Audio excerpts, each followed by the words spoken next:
कभी सोचा है कि भारत की सबसे बड़ी पेंट कंपनी की शुरुआत कहाँ से हुई होगी? किसी बड़े ऑफिस से? नहीं, एक गैराज से।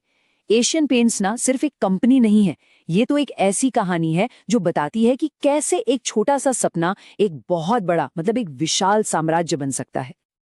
अब जरा इस नंबर पर गौर कीजिए, 24,000 गुना।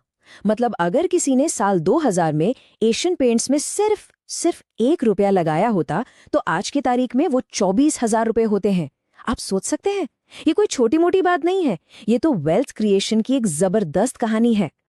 लेकिन सवाल ये है कि एक पेंट कंपनी भला इतनी बड़ी वेल्थ क्रिएटर बनी कैसे? क्या राज है इसके पीछे? इस असाधारण ग्रोथ के पीछे की कहानी क्या है? चलिए आज इसी कहानी की परतों को खोलते हैं और इसका जवाब ढूंढते हैं। तो इसकी कहानी शुरू होती है साल 1942 से। जरा माहौल को समझिए। एक तरफ दूसरा विश्व युद्ध चल रहा था और दूसरी तरफ भारत में भारत छोड़ो आंदोलन अपने चरम पर था। मतलब देश में उथल-पुथल का माहौल था। और देखिए सबसे कमाल की बात क्या है कि कैसे इसके फाउंडर्स ने इस मुश्किल समय को, इस संकट को एक मौके में बदल दिया। उन्होंने क्या किया? उन्होंने बड़े बड़े टिन के डिब्बों की जगह छोटे छोटे पैकेट में पेंट बेचना शुरू किया और इस एक आइडिया ने उन्हें भारत के दूर दराज के गांवों तक पहुंचा दिया।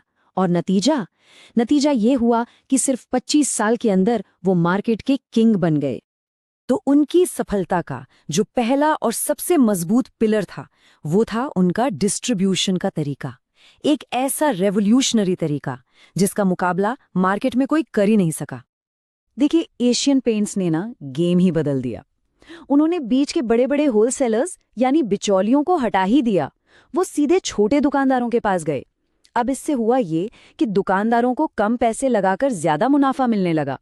और जब ऐसा होता है तो वो कंपनी के लॉयल तो बनी जाते हैं, है ना? और उनकी इस कमाल की सप्लाई चेन का असर सीधा सीधा उनके रेवेन्यू पर दिखा। ये आंकड़े देखिए, जहां उनके कंपेटिटर्स एक डिपो से 40 करोड़ रुपए कमा रहे थे, वहीं एशियन पेंट्स उसी एक डिपो से 100 करोड़ रुपए कमा रहा था। मतलब सीधा सीधा 2.5 गुना ज्यादा। ये बहुत बड़ा फर्क है। अब बात करते हैं दूसरे पिलर की, और ये तो सच में कमाल है। ये था टेक्नोलॉजी और डेटा पर एक ऐसा दांव जो उस समय किसी ने सोचा तक नहीं था। एक बहुत ही हैरान कर देने वाली बात बताता हूं। एशियन पेंट्स ने भारत की स्पेस एजेंसी इसरो से भी पहले एक सुपर कंप्यूटर खरीद लिया था। सोच सकते हैं? ये बात ही दिखाती है कि ये कंपनी अपनी सोच में अपने समय से कितना कितना आगे थी।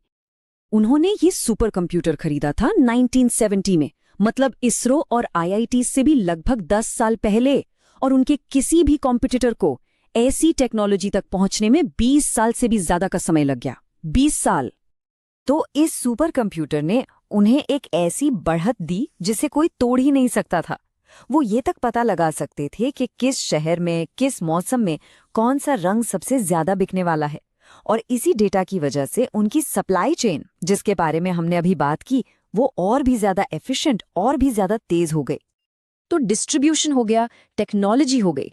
अब आते हैं तीसरे और शायद सबसे जरूरी पिलर पर, और वो था अपनी ब्रांडिंग के जरिए सीधे कस्टमर्स के दिलों से जुड़ना। देखिए एशियन पेंट्स के आने से पहले ना पेंट क्या था? बस एक केमिकल, दीवारों को बचाने की एक चीज। और इसका फैसला कौन करता था? ठेकेदार। लेकिन इन्होंने पूरी कहानी ही पलट दी। इन्होंने पेंट को घर की यादों से, इमोशन से जोड़ दिया और फैसला लेने वाला ठेकेदार से बदलकर घर का मालिक बन गया। और फिर आई वो एक लाइन जिसने सच में सब कुछ बदल दिया। हर घर कुछ कहता है। ये सिर्फ एक टैगलाइन नहीं थी, ये एक इमोशन था। एक ऐसा आइडिया जिसने पेंट को एक केमिकल प्रोडक्ट से एक एहसास बना दिया, एक जरूरत से एक ख्वाहिश बना दिया। चलिए अब कहानी को सीधा आज के दौर में लेकर आते हैं, जहां एशियन पेंट्स दशकों बाद अपनी सबसे बड़ी चुनौती का सामना कर रहा है। और ये लड़ाई बहुत दिलचस्प है।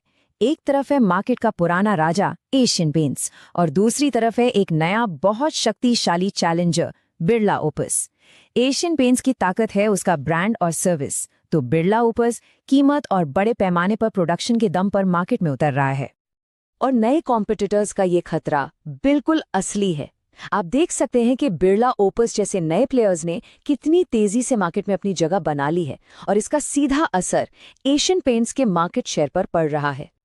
तो आज सबसे बड़ा सवाल यही है कि 80 साल से जो किला इतना मजबूत खड़ा था, उस पर जब चारों तरफ से हमला हो रहा है, तो क्या ये पुराना राजा अपनी बादशाहत बचा पाएगा? क्या वो एक नया भविष्य रंग पाएगा? खैर, इसका जवाब तो सिर्फ आने वाला वक्त ही देगा। चैनल पर नए हो तो लाइक करें, कमेंट करें और सब्सक्राइब करें ताकि मुझे मोटिवेशन मिलता रहे वीडियो बनाने का।